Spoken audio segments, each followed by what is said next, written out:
Barret Edelstein here, your celeb expert and your Celeb Savant. Celeb Savant is a weekly entertainment show. We have long-form career retrospective type interviews with celebrities, singers, actors, and industry experts. On this episode of Celeb Savant, I'll be speaking to Betty Boo. She's an English singer-songwriter and pop rap artist. She first came to mainstream prominence in the late 1980s following a collaboration with the Beatmasters on the song Hey DJ, I Can't Dance to That Music You're Playing. Between 1990 and 1992, she had a successful solo career which spawned a number of chart-placing singles, most notably Doin The Do, Where Are You Baby, and Let Me Take You There. She recently came back to prominence with her new album Boomerang, which is launching soon. So in this episode, I'm delighted to be speaking to Betty Boo. So this is Celeb Savant, and today we've got the awesome Miss Betty Boo. So Betty, where do we find you in the world? How are you, and what's happening with your life? Oh, hello there. I'm in England at the moment. Yeah. I'm in the countryside, and we've had a heat wave here, so it's been very different for us in the UK. Not for you though. I'm sure it's lovely where you are all the time. Yes, I'm fine. Well, actually, I've just come out of COVID. I'm sort of back playing tennis and things, so I'm happy to be well. So, did you get COVID? Were you hit with it? I got COVID last week, and it lasted a week. And but I had very mild symptoms, and I was very lucky, actually. Yeah. This is a career retrospective of Betty Boo. So let's start from the very beginning. I know that you had a nickname as Betty Boop in varsity, and then you decided to shorten it to Betty Boo. Tell us a little bit more about the name.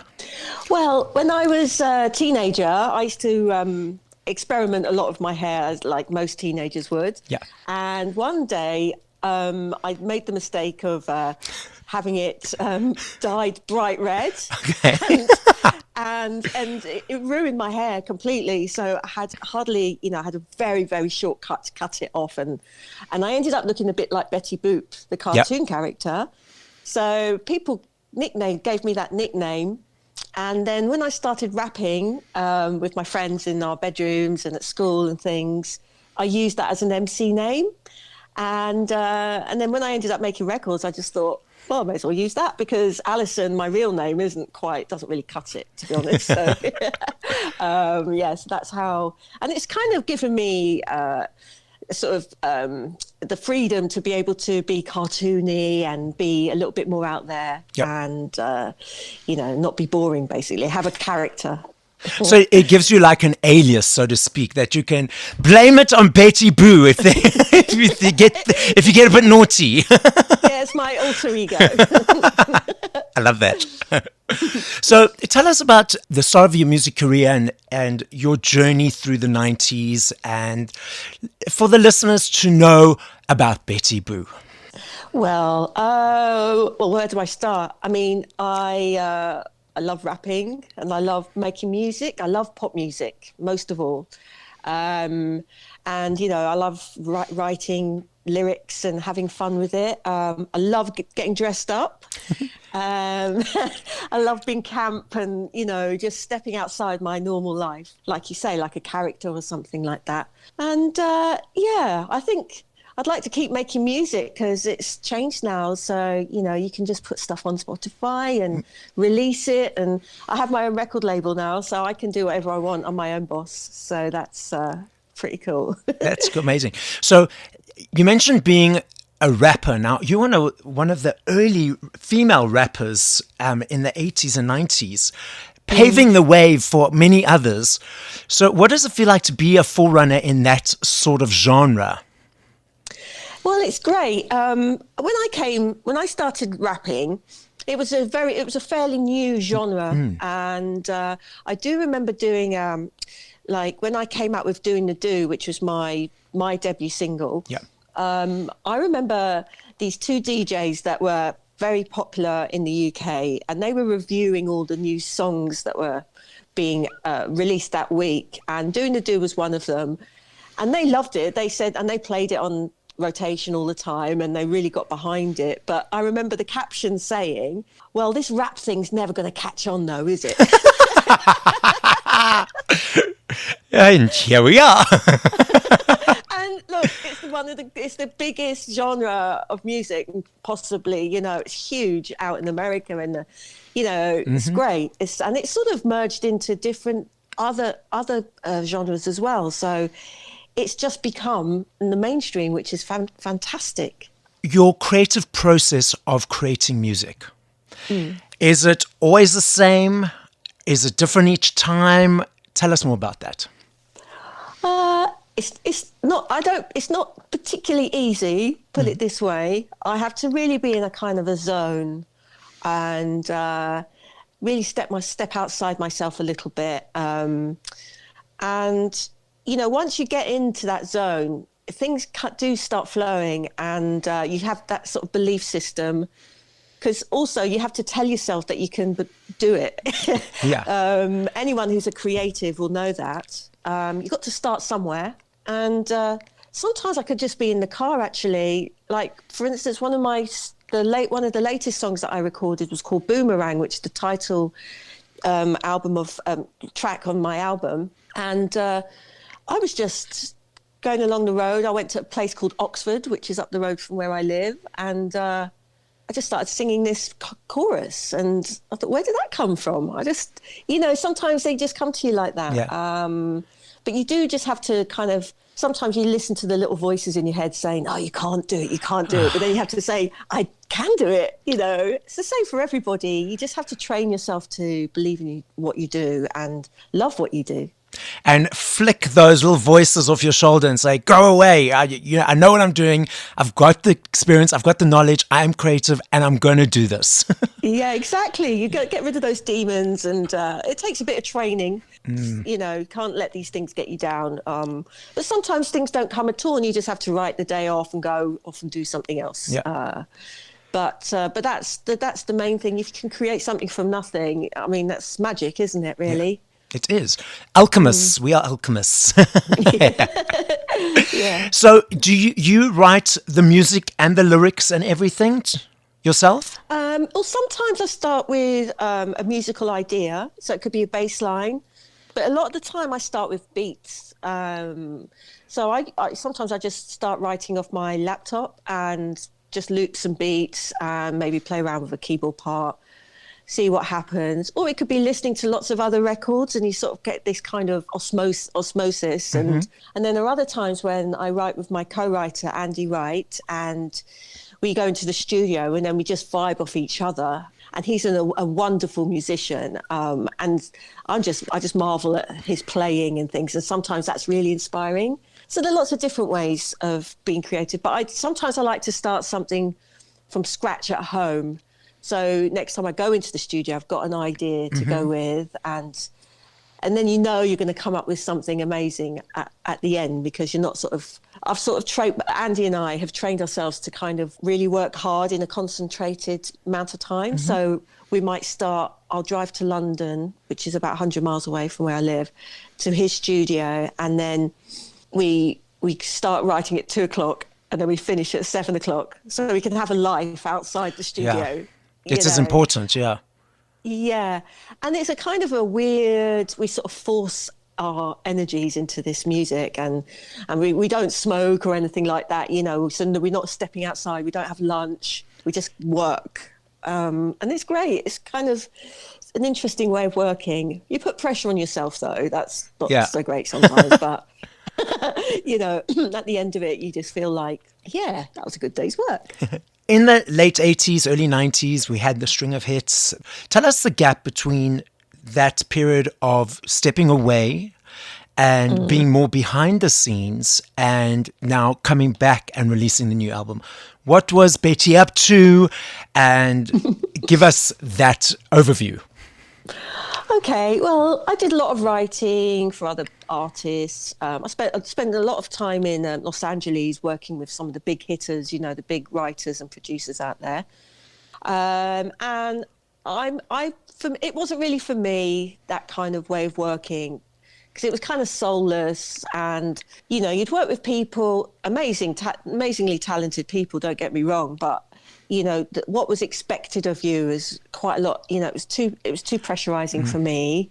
because I felt like I was some kind of performing monkey. I don't know. It's just like, get something out of you. Yeah. It's like, where's the next hit single? Where's the next hit single, you know? Yeah, I just felt like the life had been sucked out of me. So it wasn't for me. But I know people that do that, and they can go to like 2 or 3 sessions a day just to increase their chances of having more hits and things. And I just found that a bit difficult. So I sort of put that on hold for a bit.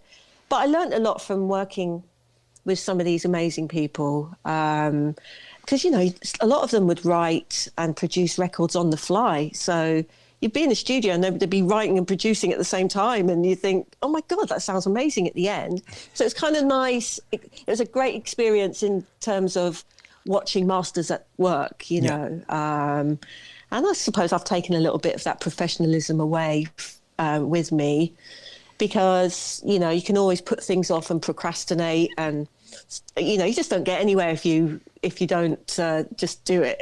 You know, it's just like do it. I like that. you just got to start somewhere and keep going. But going back into doing stuff for myself, it's been a really wonderful experience, actually. I've had a lot of fun doing it, but a lot of it came out of the pandemic, really, being isolated and really not having anything else to do. You know, it gave me a focus. Luckily, everybody was healthy in our family during that time, and but we were very lucky because we are very rural. So I was able to go for walks and things, and really get into my writing, and I've really enjoyed it, and it's also given me some more self-belief and confidence, and because you do need that to come back from such a long time ago. And wonder if people were going to like you at all, because anyone could have just gone, go away forever. Don't want to see your face again. I thought we got rid of you, you know. Never. I must tell you, when I saw that Betty Boo was releasing new stuff, I was so excited because I've got your CDs. I'm looking forward to getting the new one. Tell us more about the new Boomerang album. Somebody described it as, it's definitely Betty Boo. It's got me on there, that flavoured ones that people would recognise from before. But it's brought up to date, really modern, but there are some 90s little nods as well, but brought up to date. But hey, I mean, the 90s have come back round again, you know, so it all fits in with what's happening right now. But I think it's a unique album. There's a bit of rap in there. It's a very positive record. There's nothing negative about it, because that's how we felt during the pandemic. We had to be positive and look up and feel empowered, and to feel, you know, it was kind of a letter to myself as well, to kind of say, just do it. Come on, just come back, do it. And I hit the big 5-0 during that time as well. So I just thought, you know, if you don't do it now, you'll never do it. And also I just, without being sort of sad or morbid, you know, I've just outlived both my parents, basically. So I lost them both when they were in their 40s. So I just thought, what am I hanging around for? You know, you just got to do it, and have fun with it. And before, I used to think, maybe can you be a pop star at 50? I don't know.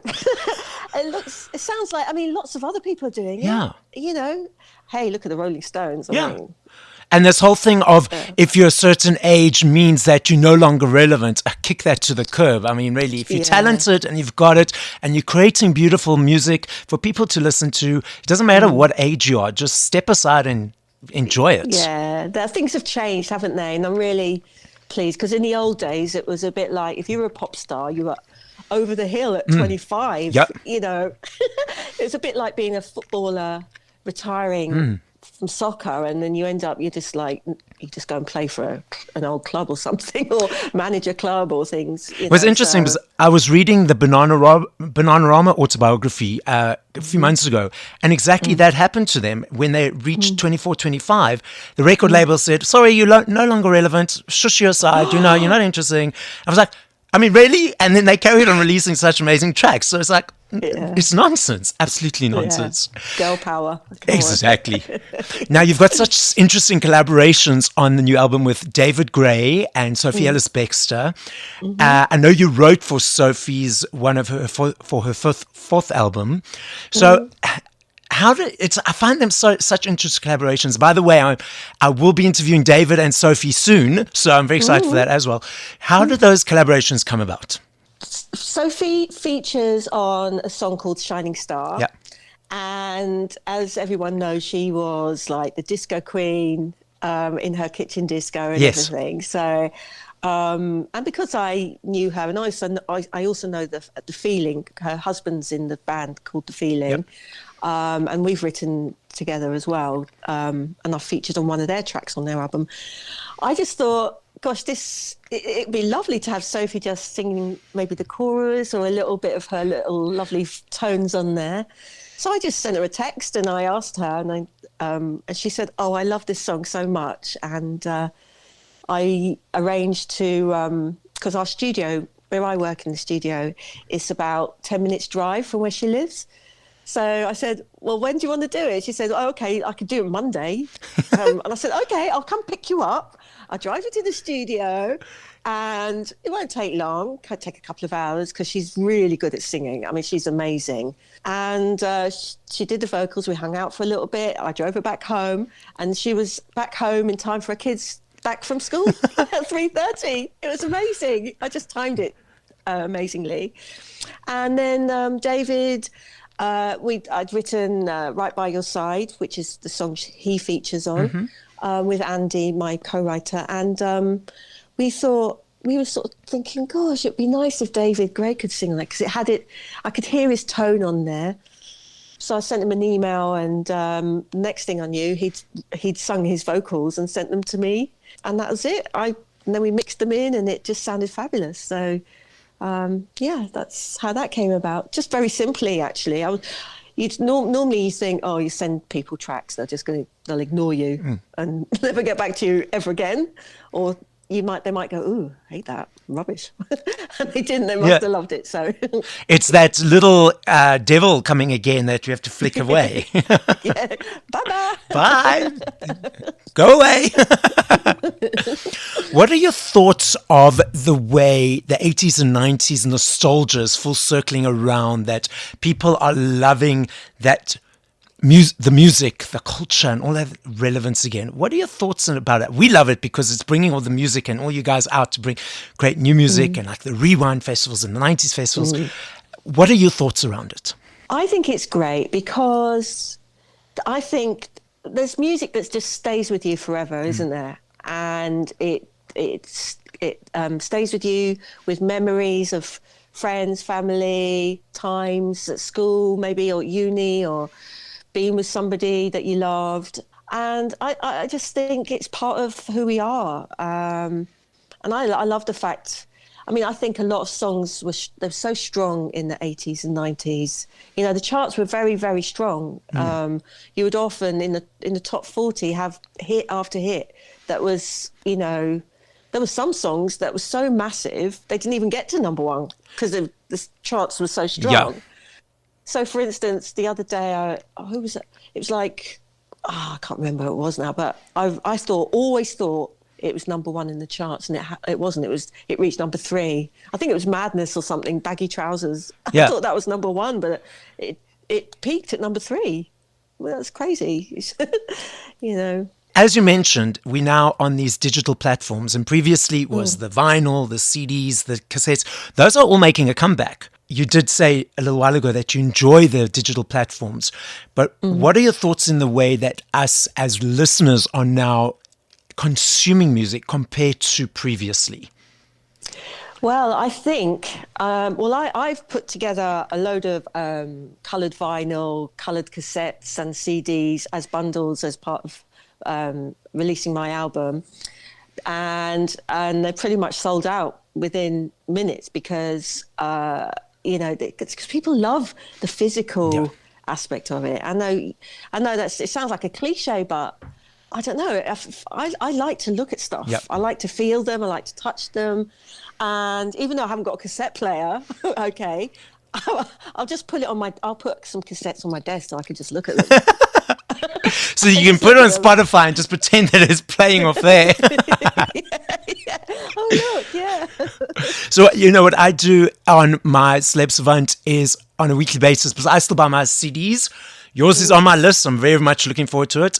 I do a CD unboxing, and because no one, you know, that whole thing of holding something and the booklet and the pictures and the song words, for me, has got such a ownership and an energy exchange between myself and the artists for the hard work you guys put into creating the music. I feel this is my energy exchange for saying thank you for doing that. Yeah, no, I've never really heard it like that, but that's a really lovely way of putting it. And, you know, typing out lyrics to your own songs, it's kind of, I mean, it's a buzz, first of all, so they can appear on all the inlays and everything. But it's such a thorough business, because it's like sometimes you think you hear it in your head and you're typing it, and there's so many typos. I will have to go over it about 10, 20 times just to make sure there are no typos in there. And, you know, there are lots of words in there that I make up myself. So, like, autocorrect was just going crazy. That's so funny. I love that. That's brilliant. You touring now, traveling around. Have you been to South Africa, or your experience of South Africa? No, I've never been. I'd love to go. I've heard it's amazing. The culture's beautiful, and food. I'm a big foodie, so I'd love to come to South Africa, and I hear that the beaches are beautiful, and yeah, I'd love to come one day. So when you come for concert, I'll be there on the sidelines cheering you on, and then we'll go for coffee. How does that sound? Yeah, holla me, yeah. I'm going to put you on the spot now. I'm going to play a game with you. Off the top of your head, just the top of your head, your top 5 favorite songs by other artists. Oh. Good call. Yeah, that's definitely putting me on the spot. All right. Okay. Madonna. Let's say Vogue. Okay. Awesome. Like that. Yeah. Yes. I love what they call Junior Senior. Move Your Feet. Yes. Do you know that one? Yes, absolutely. Don't stop the beat. Yeah. Can't control my feet. I've got that CD as well. I love Talking Heads, Once in a Lifetime. It's a classic tune for me. And I don't know if they're my top 5 tracks. I'm just coming up with yes, no, that's fine. Too recently. Yeah. What else? Eric B. and Rakim, Paid in Full. Okay. The Cold Cut remix. One more. And one more. Okay. Ooh, gosh.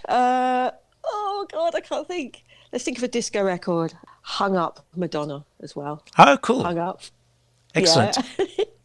So the album's coming out in September, correct? October 14th. 14th.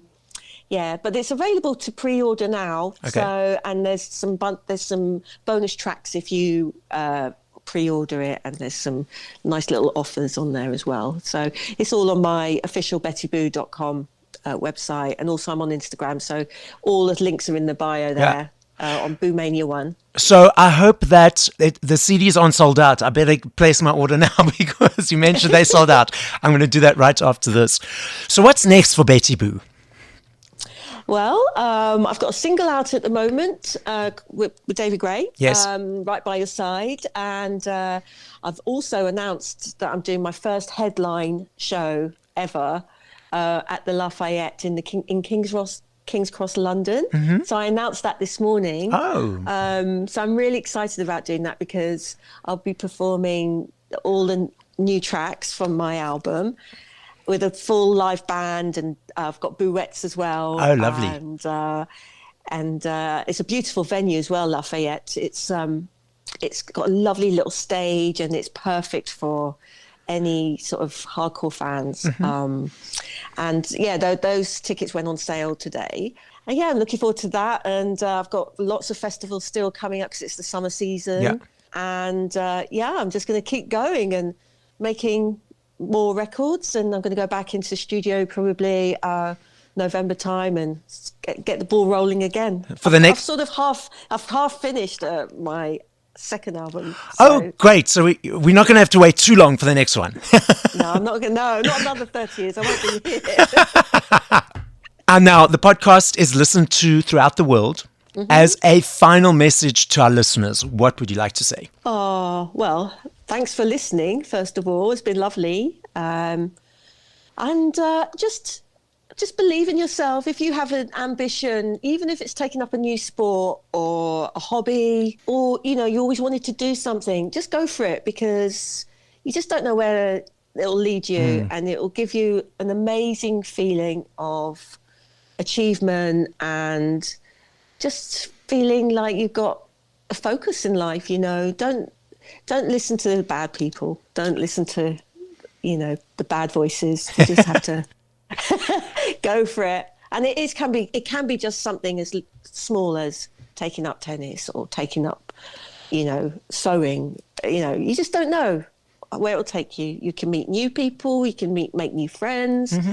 I mean, I'm just enjoying this new journey, and I never thought that I would be making records in my 50s, honestly. But I feel younger than ever. It's amazing. Like you said, just do it. Yeah, absolutely. Go for it. So this is Celeb Savant, Barret Edelstein signing out with Miss Betty Boo. Thank you for having me.